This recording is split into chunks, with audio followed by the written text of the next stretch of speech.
For the first time since February 9th, welcome to the Cup of Mets podcast here. Season 2, Episode 1, Ian Bosniak, joined alongside by Robert Venegas. As always, Robbie, 3 days out from opening day. How we feeling, brother? Welcome back. Yes, sir. Welcome back. Season 2, here we go. Big things coming here in year 2023. So stay tuned and hit that follow button on YouTube, on Twitter, on Instagram. Follow at Cup of Mets. We love y'all. Thank you. Yes, sir. Yeah, you took the words right out of my mouth. Yeah, we are on YouTube, Instagram, and Twitter at Cup of Mets. Again, that's at Cup of Mets. And before we get going here, obviously we have a new look going on.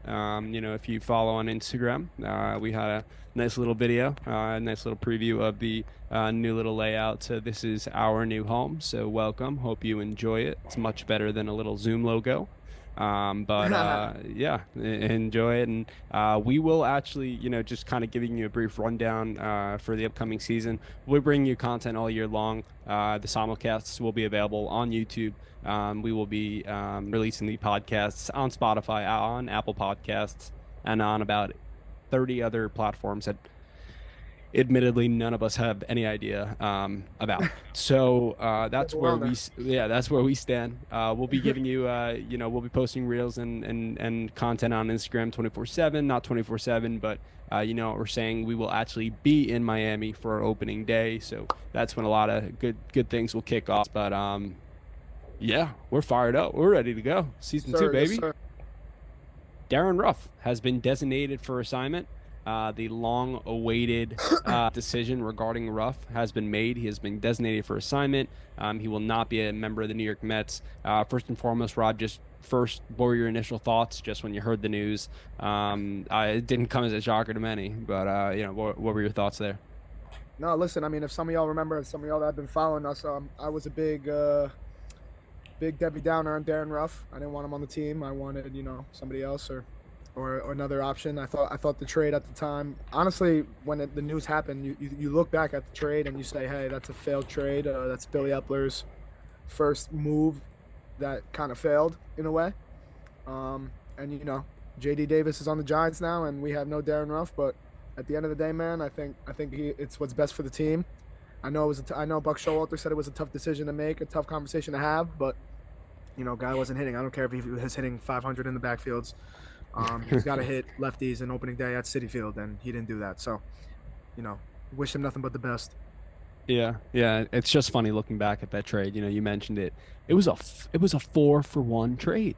Thomas Sapucki, and then two others. I'm just two other prospects. Yeah, two other prospects. So I'm just blanking, but and you even look at the initial numbers before he got traded to the Mets. He had a OPS just over 700. It was at 701, just 11 home runs. Obviously, he does hit lefties, but then he came to the Mets, and listen, I really tried to give him the benefit of the doubt here, but he sucked.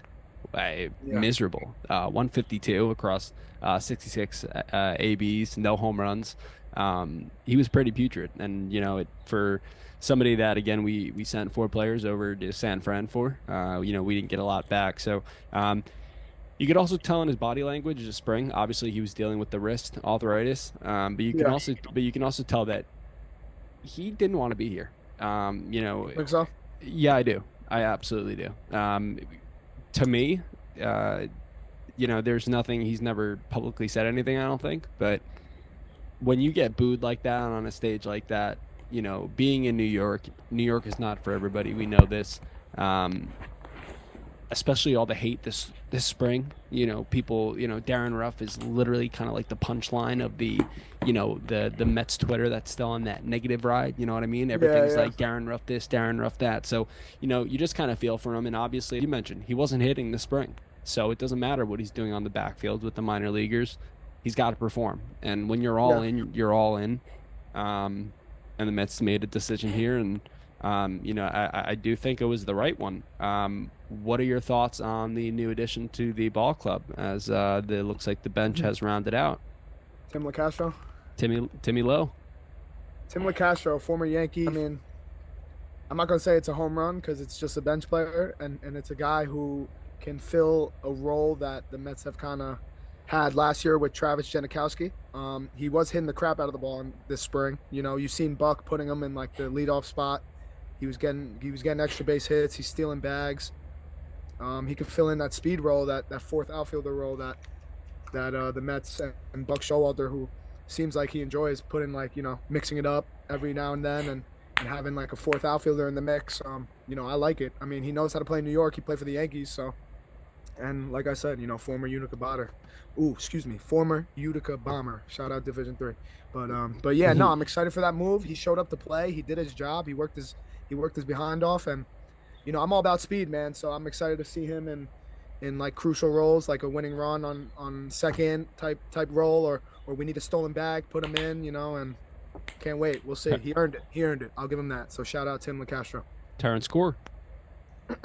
You know, except he can actually hit LeCastro. Yeah, exactly.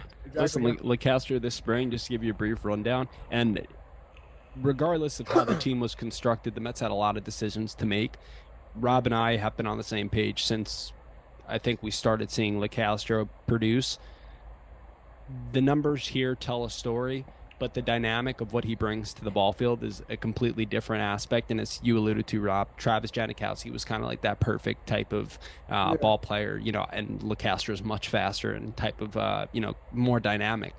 This spring, he's hit 289, 396 on base percentage through 45 at-bats. He has stolen 6 bags. Yeah. And he has driven in 8 runs, hit 1 home run.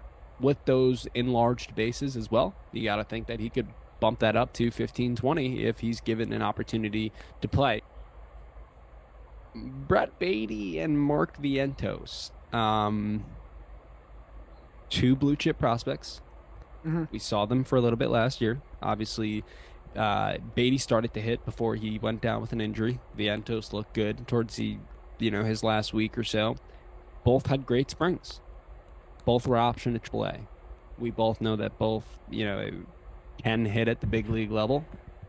They both have options. What are your thoughts on the way that this kind of went down initially, and kind of where do you stand on, because obviously not everybody's happy with this. You see Anthony Volpe making the Yankees opening day roster. You see Jordan Walker making the Cardinals opening day roster. Granted, Baty and Vientos have been up in the big leagues before, but what are your thoughts there?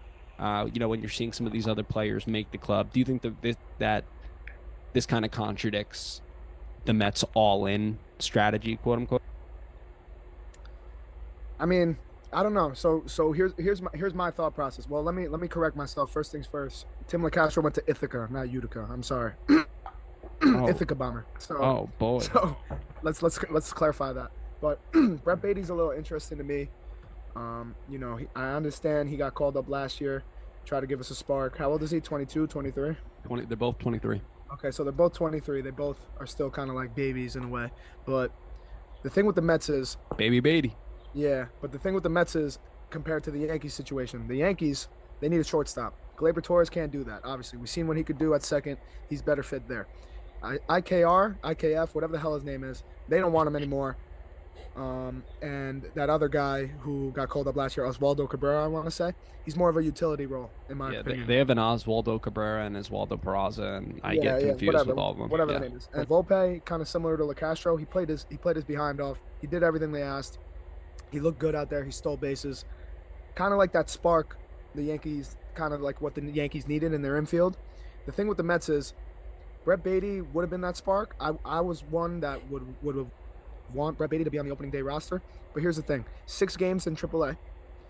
I think he could get his feet wet a little bit at third, you know, mesh well with Vientos and Mauricio and Alvarez out there. And then when the Mets go down with an injury or like you said in your reel, maybe in May and June, you know, we need a spark. He comes up. Everyone keeps forgetting that we have a guy named Eduardo Escobar. Eduardo Escobar, he didn't stink last year, but majority of the season he struggled. He could only hit lefties. He was a platoon player by the end of September, this, that, and the third. September hit, playoffs hit, guy couldn't get out. It was the month of Eduardo Escobar in 2022 in September. So I'm comfortable with starting with Eduardo Escobar to start the year 2023. That's my thought process on it. Brett Baty, he's still a little raw at third. We haven't seen him in the outfield because it's clear that the Mets want him to be the everyday third baseman at one point in his career. Mark Vientos is a little different. Mark Vientos, in my opinion, he strikes out a lot. His OPS, I believe, is still high. He still gets on base at a good clip. Here's my issue though. Where is he going to play? He could play third. He could play first. He's got reps in the outfield, but a kid like that you want to see in the everyday lineup. Can't see him coming off the bench. Not really good in a pinch hitting role. Let him get it. Let him get his reps in AAA. Let him see everyday pitching, righties, lefties. Play a little first, maybe.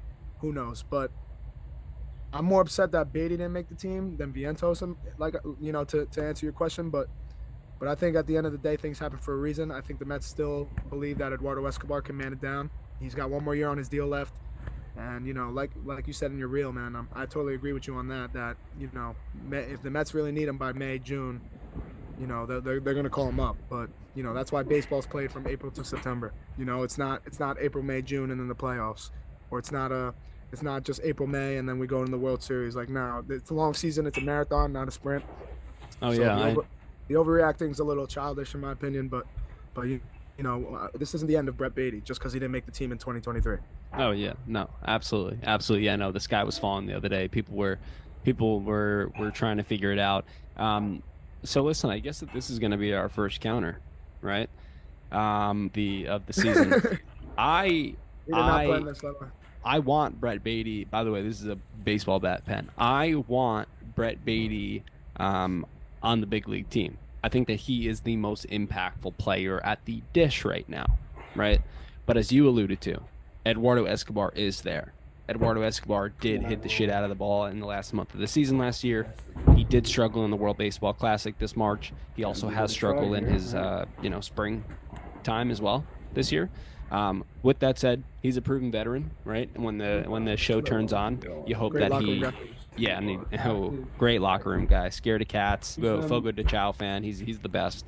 But you gotta hope that he things just kind of turn the clock. He can post a 720 to 780 OPS, hit 20 to 25 home runs, hit 60, driving 60 to 70 RBIs, similar to what he did last year, but maybe over more of a consistent period opposed to just hitting around the Mendoza line for 5 months and then all of a sudden turning on the lights with a month and a half to go.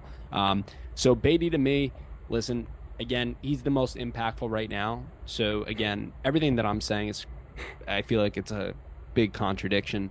When the Mets say that they're all in, I think that Brett Beatty should have been included in that roster, right? But at the end of the day, as you said, where are you going to put him? You need to make sure that he's hitting every single day. If he doesn't have the reps in the outfield, if you have options at third base, you have to give Guillorme some playing time.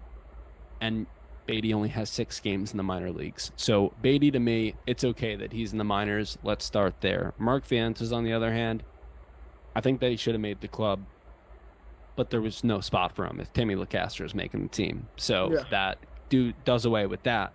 Mark Vientos, however, last year, he spent the entire season at AAA Syracuse.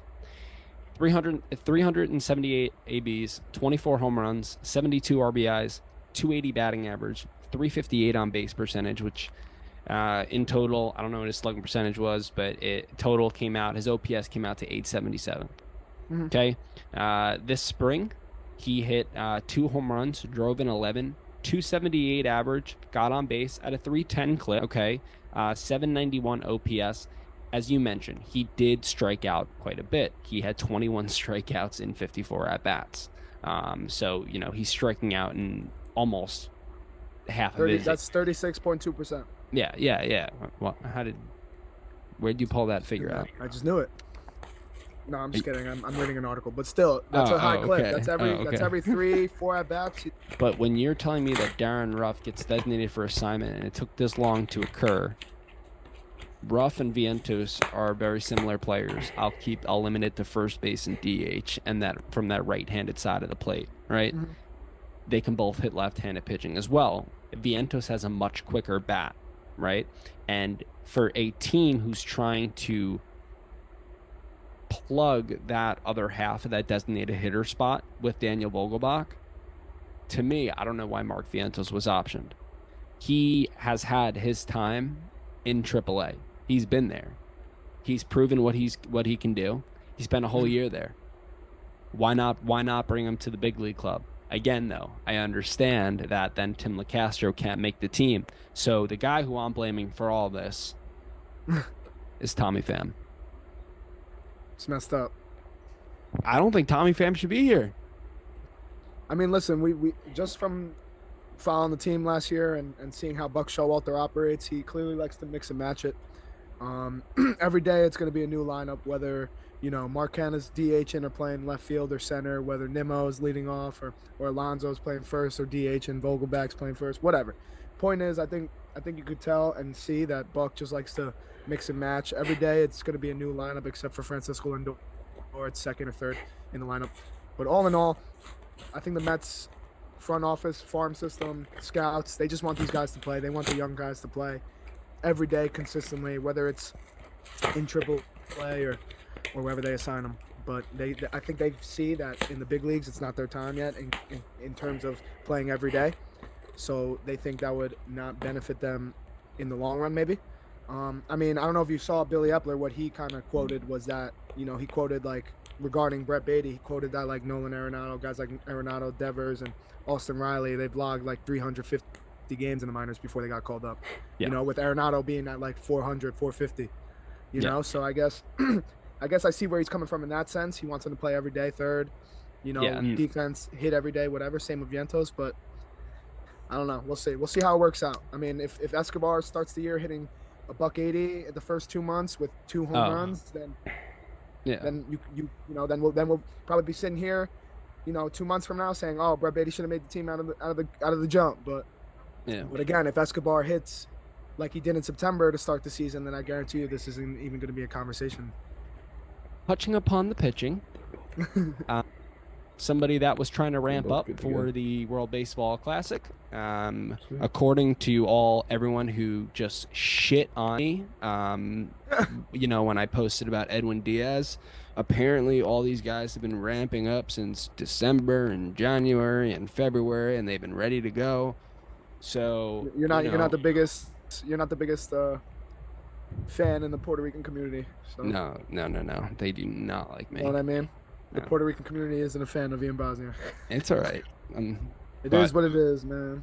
It is. Listen, dude, I'm fine. People actually listen to what you said. Maybe they would, maybe they wouldn't hate you so much. But I feel like you weren't even talking about how he should have never pitched for Puerto Rico. It was more so when the WBC is. Yeah, are we gonna get into this right now? No, we don't have to. I'm just saying. I want to get into it now. No.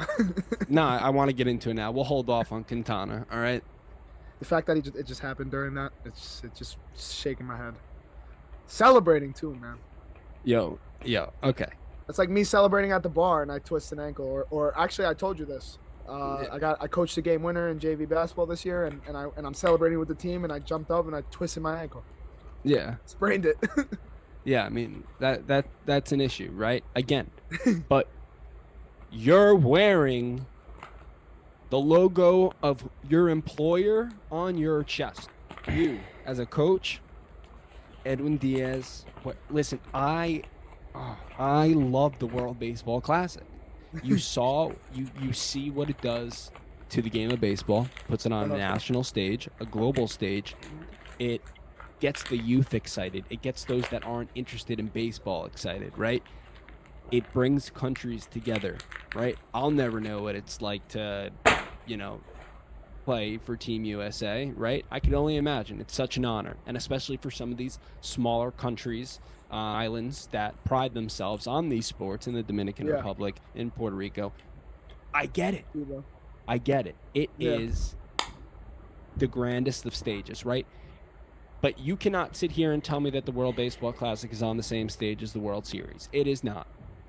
Okay? People want to say, oh, no, it's baseball's World Cup. Fuck that. The World Cup's been going on since 1930. Okay? You and I... More than that. No, go ahead. I think 1930. You can check. I'm not a soccer head. But you and I, we're 27 respectively. We were alive. Yeah. For the first World Baseball Classic in 2006. Mm-hmm. So you cannot tell me that something that I was rooting for before the World Baseball Classic existed is more important to me than a World Baseball Classic title. Listen, these players, they can do whatever the hell they want. But at the end of the day, just like Quintana, right? If he, oh shit, my pen just fell. If Quintana, let's say that rib fracture that occurred that he's missing 2 months for was a cause of a buildup because he ramped up quicker than normal for the World Baseball Classic, it just shows you, like, the Mets are fucking paying you. Colombia's not. I'm sorry. Yeah. You know what I'm saying? And No, I know that. And the thing is, it's like people are saying, oh, well, yeah, sure, the Mets are paying Diaz $20 million, but, there's something called insurance, and the Mets are recouping 18.5. Well, that 18.5, where are we spending it right now? We're 3 days out from opening day, okay? Our bullpen and some of the projected arms got banged up towards the end of camp, right? And we essentially kind of have to wait until the middle of the season in order to maybe utilize some of that cash that was reimbursed, right? So when you look at it, again, I don't care what's important to you, but as you said, the injury occurred while he was celebrating a win to the quarterfinals, nonetheless, in a preseason exhibition tournament. Best closer in baseball. I don't disagree with that it shouldn't be in the beginning of March, because again, baseball players, especially professionals that throw 90 plus, they're on a routine, right? You start to speed up that routine, or you start to change that routine after your body is accustomed to the same routine year after year after year. Something's gonna happen. So, So are you on board with the timing of the tournament is off? Mm-hmm. Again, I'm just a competitor, bro. Like I'm gonna play. You know what I mean? Like if I want to play, if I want to represent my country, if I get that opportunity to ever do that, I'm gonna do it. I'm not thinking about what if I get hurt, what if I do this, what if I do that. You know what I mean? That's just me. But what I'm saying is, it's like nowadays we live in a world where it's just like so like negative. To be honest, that it's like, yo, you're gonna pay that, you're gonna play in the WBC. Like, yo, we're paying you 20 million. Hurt? Like, nah, bro. Like, let him compete. You want to play for Puerto Rico? Let him compete. Do I agree that it should be played in March? No, I think it should be played in mid-season, or maybe you have like a 2-week All-Star break and that's where it's played. I don't know. Obviously, that was an eye-opening thing. It definitely opened a huge dialogue of conversation. This isn't the first time, though, that this question has been proposed. Hey, is it too close to the regular season? Are they ramping up too much? Are the pitchers ramping up much? Are they starting their throwing programs too early at once every 4 years? Again, it's even though it's once every 4 years, it's still once every 4 years, right? And again, I'm with you, right? Let them play for their country. But you and I bought our tickets. Yeah. We bought 39 jerseys. Yeah, no, I know. It just looks bad because we bought trumpet hats. Year, it just looks really bad because he's coming off a historic year and a historic closer contract. That's why, and it's the Mets. And it's and then it's just done. And the thing, and then it was like, okay, Puerto Rico better win this damn thing than to make it work. They lose the next game. No, I know. But hey, listen, at least we didn't lose like Lindor or something like that. But I will say this. Zach Eflin had a similar injury and he came back in September. So we'll see. I'm not. Really? Yeah, no, seriously. And same timing or? No, yeah. He tore his patella or whatever. Patellar tendon. Yeah, and what's it called? They said didn't you tear that? No, I didn't. I tore my meniscus. But what's it called? Long story short, it's just I remember reading something that like he came back in September and it's actually better that he broke his drive leg knee.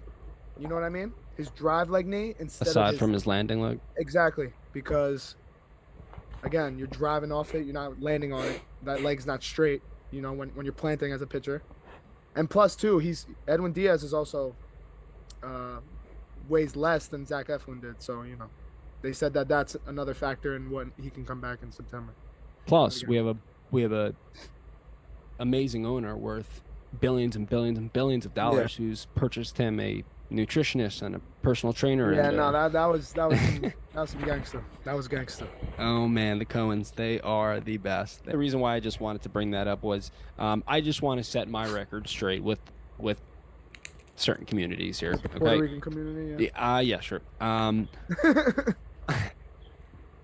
I love the World Baseball Class. I'm looking right into the camera now. Okay. I love the World Baseball Classic. Okay. And I love the way I can't even do this with a straight face. And I love the way that players compete for their country and show their passion. Let's celebrate responsibly and let's all get letters directed to the commissioner of Major League Baseball, the head of World Baseball Classic, and I think one other organization that runs it tells them that right before the season it shouldn't occur, right? Fans all across the world, if they are baseball fans, they follow Major League Baseball. It is the premier league of baseball. Okay. So when it comes down to it, when it intervenes with, I don't need to look at the camera anymore. When it intervenes with Major League Baseball, that's when it can ruffle some feathers. And that is why a lot of people can't warm up to it because they weren't brought up with it. You and I, we weren't brought up with it for the first 11 years of our life. And then all of a sudden it popped up and it was like, all right, cool. Right. And then the first tournament happened. Japan won. All right, cool. You know, and then the next one happened. Japan won again. Cool. Right. But it's just the bottom line is I think that holding it 2 weeks before opening day jeopardizes a lot. Like imagine if Shohei Ohtani would have gotten hurt, Rob. And I don't wish No, I injury. know. I don't wish injury upon anyone.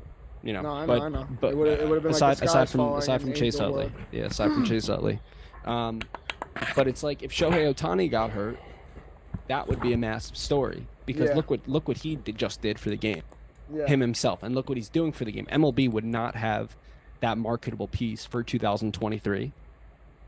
God forbid it was a big injury. You know, it could have gone into the following season. So it's just something to keep in mind. And that's my only issue with it. I love the passion because it's something that you don't get everywhere in the game. Different players celebrate differently, different players show different emotion. But holding it 2 weeks before opening day, it's hard for me to stomach personally. Yeah. Jose Quintana will be out our signing, all right? Our signing to replace, Taiwan Walker for say, who posted a 299 FIP last year for the Pirates and the Cardinals. Will be out till June. He was prepared to pitch for Team Columbia. Out with a stress fracture in his rib. Appeared in 2 games in spring training with the Mets.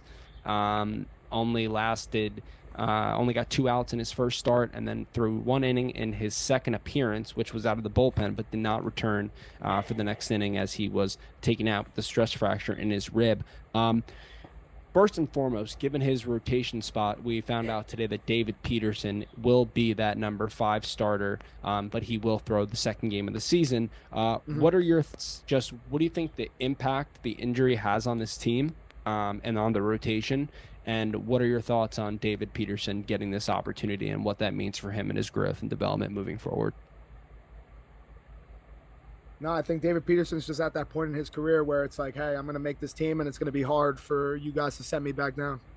He looked great this spring. He pitched 12 innings with a 0.75 whip in 4 games, 13 strikeouts. He looked great, man. I mean, John Mincone, shout out John Mincone, first of all, but been a great He's coming on this year. He sped up his arm.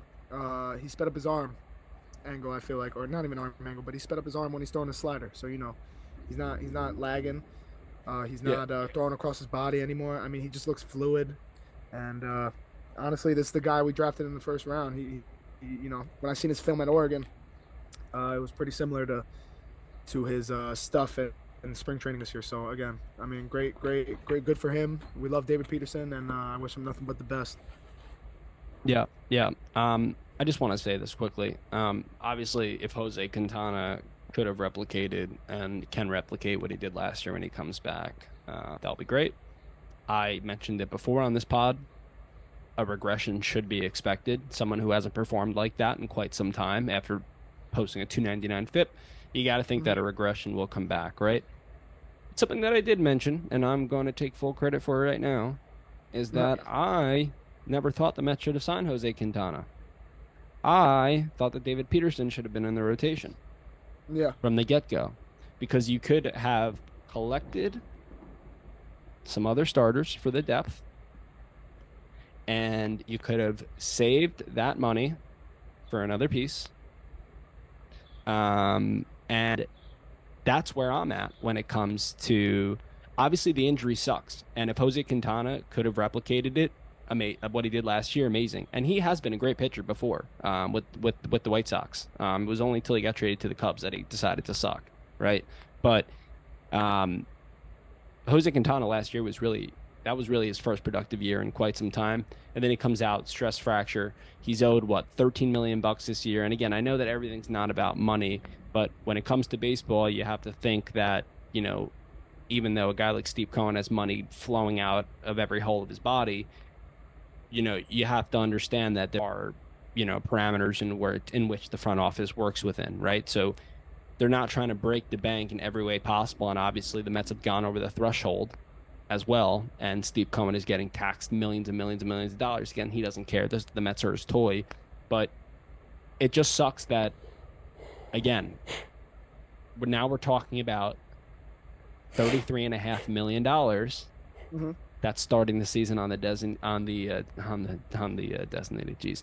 IL in Edwin Diaz and Jose Quintana. And we have to hope that Quintana can be back by hopefully May, right? Because we need that depth. Because right now, all we have really is Tyler McGill, Joey Lucchesi, Jose Buto. Something that we'll mention right now, the Mets did sign former blue chip prospect Dylan Bundy to a deal. You forgot my boy Alicia Hernandez. Alicia Hernandez is another one. He is vying for one of the final bullpen spots as well, and we'll touch upon that. But to me, the impact it has is pretty great because look what Taijuan Walker afforded the Mets last year. He was a big cog to the team, and you essentially replace Quintana with Walker, and now Quintana starts on the IL, right? And again, thankfully we have Scherzer and Verlander, and they look good, and hopefully stay healthy, right? And Kodai Senga's look good outside, and his finger looks good as well. Cookie Carrasco seems okay. Again, it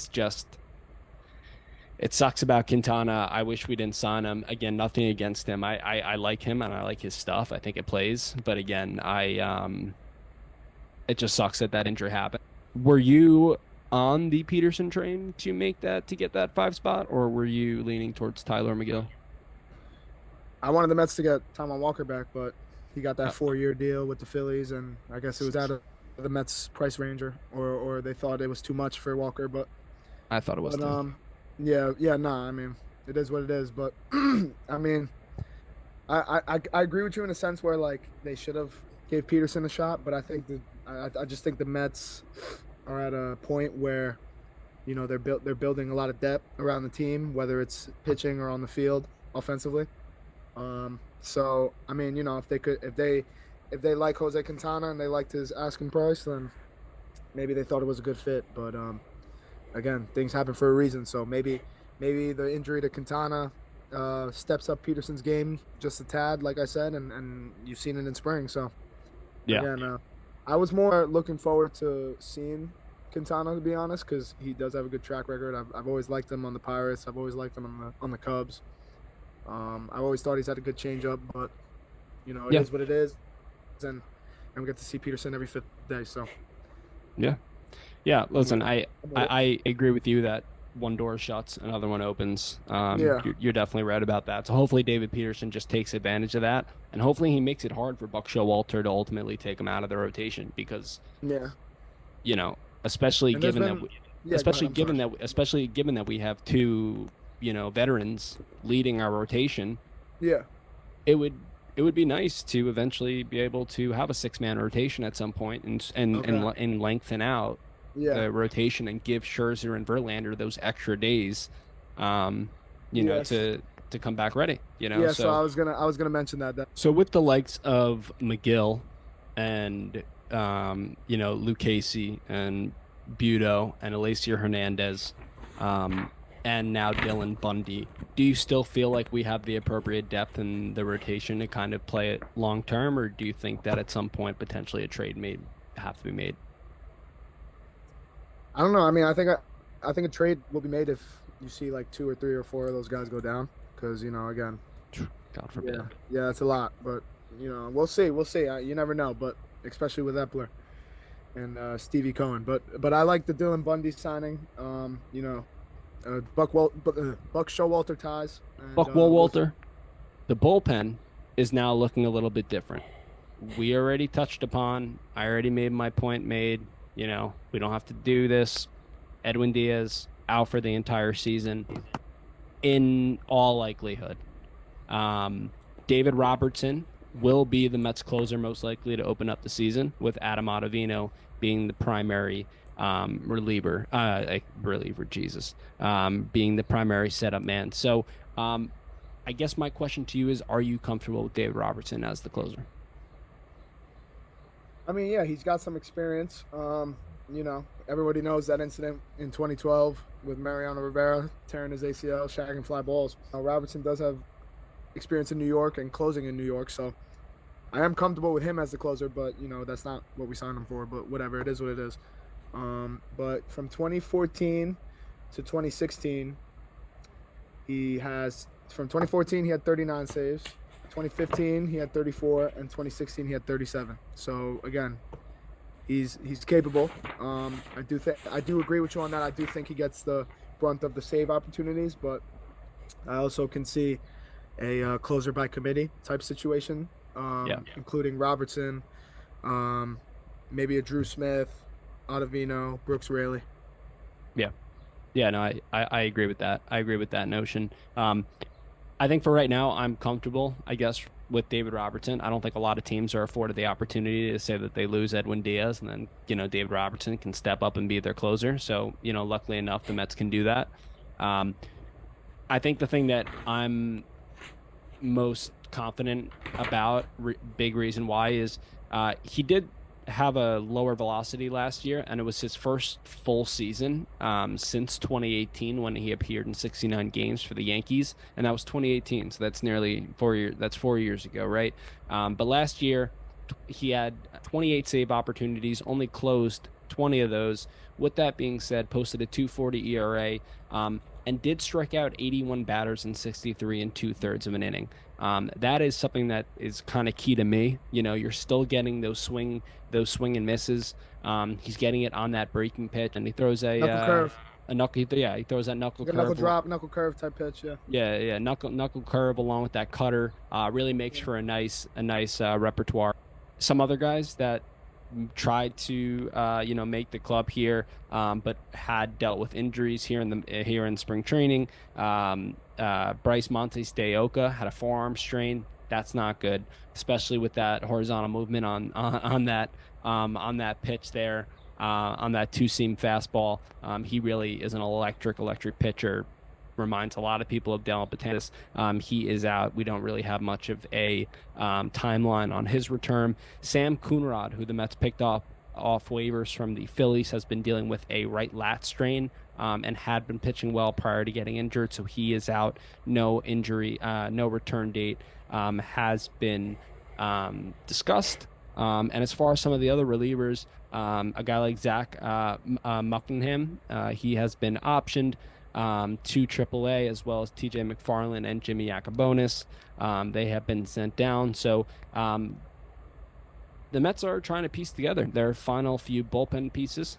Tommy Hunter, the veteran, we have found out that, and he has found out that he will return for his third season in Queens.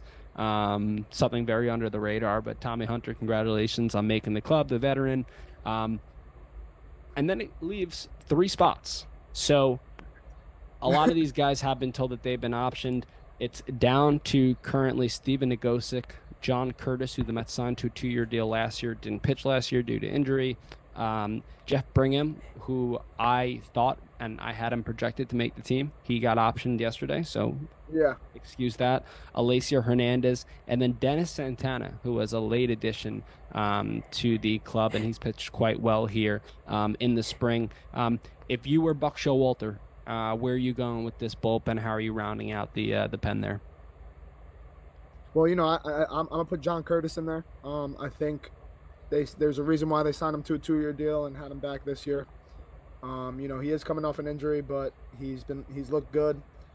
In 7 games in the spring. Consistent strike thrower. But I think he gets the nod. I also think Nogosek gets a nod, considering he was one of those guys that was up and down constantly last year, and he ate a lot of innings up. He's out And of I just options as well. yeah, I think exactly. I was gonna ask if he had some options, but Yeah. that being said, I think he makes the team. Um, I also think, not to backtrack, but I also think a big reason Tommy Hunter made the team, if he didn't make the team, he had that kind of sort of Tim LaCastro deal where he had the option to electing free agency and signing with someone else.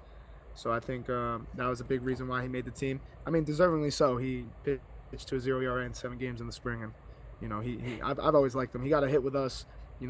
He's a funny guy, good team guy, Yeah. and all that. So I think congratulations to Tommy Hunter. But yeah, so I said Nogosek, I said John Curtis, and then let me see. I mean, dude, you never know. Maybe this Dennis Santana guy gets a cup of coffee with the Mets. I mean, do I see another lefty in the bullpen? No, not really. So Yeah. those are my three. Yeah. I'm Yeah. gonna go Dennis Santana, John Curtis, and Nogosek. Yeah, I think so. After Tommy Hunter, I think Steven Nagosic is a lock given his option situation. John Curtis, as you said, 2-year deal. He has good stuff. He's also been mentioned as someone who could potentially take on a save opportunity or two. He has that type of stuff. So John Curtis, I do think he does make the team. And then lastly, it really comes down to Lacier Hernandez and Dennis Santana, right? And I think that Dennis Santana will make the team for the sole reason of the starting pitching depth. They want to stretch Alacio Hernandez out. And to me, if they are going to do that, Alacio Hernandez does have the options available. You may as well put him in Syracuse to open up the season, let him Yeah, log some innings, go 5, 6 innings, lengthen him out. Because he's been primarily in a more of a starting spot, more in a bullpen role for the Marlins over the last couple seasons. But aside from that, I think that's the way that the bullpen's going to roll. What I think the plan of action for the Mets should be is they should kind of just, you know, kind of wait that out. stick their feet in the ground and just kind of wait it out. Hopefully, they get some good innings from a guy like Tommy Hunter, who provided 22 and a third of really solid relief work last year. Um, and then kind of go from there because a lot of teams are looking at the Mets right now saying, oh, they have the prospects, oh, they have the money, and oh, they have the need. They don't have, they don't have that real true lockdown bullpen. So I think Yeah, the Mets need to wait, hope that they get some really good production from some of these guys that are going to make the team on the fringes, and just pray that everyone stays healthy and kind of just push forward. I just think again, like I am like worried again about the bullpen, but I just think Buck Showalter's that type of manager that just gets the best out of everybody. So regardless if you're struggling or not, so Yeah, yeah. he'll figure it out. We'll figure it out, and hopefully by the trade deadline we'll be in the running, and maybe we'll make a move, and hopefully like the White Sox are like out of it, and then we get like Liam Hendricks or something like that. Yeah, yeah. We'll see. We'll see. Yeah, I'm also hoping that a guy like Drew Smith, who, pitched to a 3.33 ERA last year in Yeah, 46 innings, I'm hoping that he takes another step. And I know that's like finds like a next level. Yeah, a next level, right? So that he can contribute, and the Mets can have kind of a nice three-headed contingent of Robertson, Ottavino, and Smith, and then have that yeah, go-to lefty and Rayleigh. And then again, if two of the final four arms in the four that we mentioned end up providing B plus to A stuff, hmm then we're rocking and rolling. I just kind of want to ask you. This is impromptu, Robert. So this is just out of the blue, as it stands today, right? What is your opening day lineup? for the Mets. No, for the Rockies. Oh, all right. For the Rockies, no, I'm kidding. For the Mets, I mean, it's same as last year, to be honest. Except Okay. for, except Navarez is going to be ninth in catching, Okay. and Um, Vogelbach's going to be DHing. with whoever is that right-handed partner. Yeah. So Um, they're facing Sandy, right? Yeah, so we're So you facing San. go. So you go. I'm sorry. So you go Nimmo one in center, Marte two and right, Lindor at short three, Alonso four at first, five. I would put McNeil at second, six Vogelbach, seven Kana, um, eight Escobar, nine Navarez. Okay. So the lineup that you just said, give or take with a few different adjustments with Yeah, catcher, with the DH, that's more or less what we have rocking and rolling right now. We have Brett Beatty, Mark Van Toes, and some of those kids in the minors. Did we miss out on a big bat? Looking at the opening day lineup right now, are you comfortable with this offense? I mean we seen what he could do last year, so yeah, I'm pretty comfortable. I mean that big bat that we missed out on, unfortunately his ankle was just not good. So that was that big bat that we acquired, but it just didn't pull through. So I'm not Do gonna you say think? we missed out because we paid him, we offered him the deal, but somebody had to fail their physical. So Yeah. you To know, me, I look back. Listen, last year production was great. Right, they were in the tops when it comes to runs scored per game, hits per game. They showed pop. I think there's a big bat missing. I've been saying it all winter long, and when they reportedly signed Carlos Correa, I said that was it. That was it. We even know Steve Cohen agrees with me, or I guess I agree with Steve Cohen. A big bat is needed. Um, yeah, I think this lineup is good, and I think that it'll play. But a bat is needed. I don't know where it is. It probably is left field. yeah, Because Canna has 1 year left on his deal. Beatty has a future at third, we believe. Or it would be either that or DH, right? Or because catcher is going to be blocked by Francisco Alvarez when he comes up. Um, I just look at this lineup and I look back to last year, and we know that there were stretches where they went cold, yeah, and they didn't just go cold. They went like freezing cold, right? mm, And then it would only be for a few games, and then they would win a game like 1-0, but then they'd come at it, right?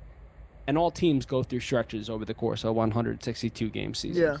But looking at this lineup, I do just feel like there is one missing piece um, to this core group, and I guess we're just gonna have to find out. Rob, wrapping up episode 1 here of season 2. Um, any last words? Any last thoughts here? We will be releasing one more episode before opening day. But any final thoughts for tonight, buddy? Listen, 2022 was a special year, 101 wins, but 2023 is going to be another fun year, man. Whether we win it or not, we have the energy, we have the ball, we have the fans coming back. Obviously, baseball is a great game, man. Let's fucking have a good time. Miami, stand up, 305. We're gonna be out there. 7 line. Expect a couple Mets to be coming up, having a couple beers with y'all. And all in all, thank you for the nonstop support, nonstop love. Um, click that follow button, Instagram, Twitter, Spotify, Apple, whatever it is, couple Mets. You too. Yeah, YouTube. And I hope you like the new layout, man. Ian and his boy really worked hard on it, and couple Mets fans, let's get it. 2023, another year. Love y'all. Yes, sir. Yes, sir. And yeah, so as Rob said, we're embarking on a new season here. 2022 is fantastic.